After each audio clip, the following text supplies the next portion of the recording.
2019 ýylyň başynda Mithunyň ölümi barada internetde makalalar peýda bolup başlady. Janköýerler onuň aradan çykandygyny inanmadylar. Ilki bilen garyndaşlary bu barada hiç hil düşündürüş bermediler.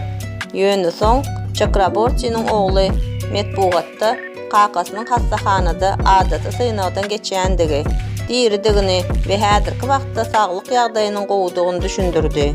Chakraborty indi suraty düşmeýän bolsa-da, iki ogly Mahakti we Namashi, gyzy Dishani Bollywoodda onuň kärini dowam etdirýärler. Onuň ikinji ogly Ushni rejissörlük we ssenariçilik kärini taýlady.